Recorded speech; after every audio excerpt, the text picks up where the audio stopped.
هەڵاتنی شێخ حسەینەی بەنگڵادێش و ئایندەی شێخە حوکمڕانەکانی ئێران. پاش 20 ساڵ لە حوکمڕانی قوتابیان لە بەنگڵادێش ڕژانە سەر شەقامەکان و کۆتاییان بە حوکمی بنەماڵەی نەجیب ڕەحمانی هێنا. شێخ حسەینەیان لەسەر کورسی دەسەڵات هێنایە خوارەوە و ناچاریان کرد پایتەخت بەجێبێڵێت و بە فڕۆکەیەک بەرەو هندوستان هەڵبێت. هەرچەند شێخ حسەینە لە پرۆسەیەکی هەڵبژاردندا لە ساڵی 1996 زاینیدا جڵەی حوکمڕانی گرتووەتە دەست، بەڵام دوجار پابەند نەبوو بە بەڵێنیەکانی و لە دواساتەکانی حوکمڕانیەکەیدا نمونەیەک بوو بۆ چەسپاندنی تاکڕەوی و ئەسکەرتاریەت و حوکمی بنەماڵە بە حیزبیکردنی دامەزراوەکانی دەوڵەت. ڕۆژنامەی نیویۆرک تایمز دەڵێت شێخ حسەینە کۆمەڵگای بەنگڵادێشی دابەش کرد بوو بەسەر دوو بەرەدا.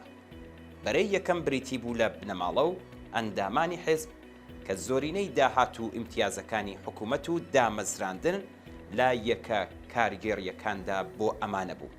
سوپا و دادگا و دامەزراوەکانی ڕاگەیاندنیش پشتیوانیان لێکردوون و کەس نەیتوانیوە ڕوبەڕووی دادگایان بکاتەوە. بەرەی دووەم پارتە ئۆپۆزیسیۆنەکان و خەڵکە ناڕازیەکە بوو کە بەردەوام لەژێر هەڕەشە و ئەشکەنجە و برسیکردن و زیندانیکردندا بوون.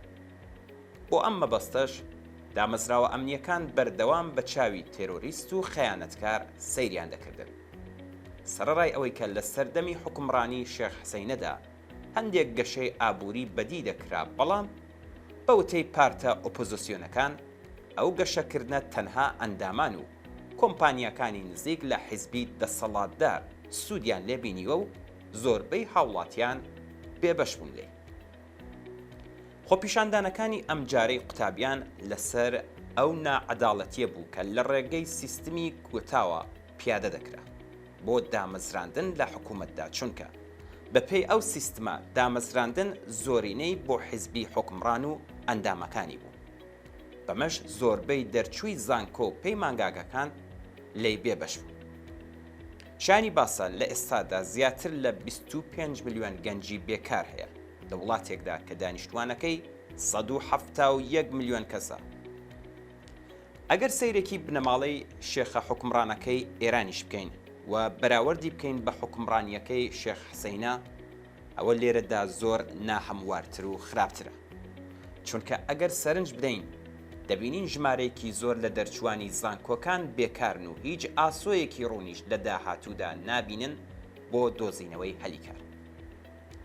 زیاتر لە ساڵ و نیوێکە ئاخێز و شۆڕشێکی جەماوەری لەژێر ناوی شۆڕشی ژن ژیان ئازادی لە ئاستی ئێراندا لە ئارادایە و لە زۆر لایەنەوە تەنگی بەدەسەڵاتدارانی کۆنەپەرست و دیکتاتۆر هەڵچینیوە.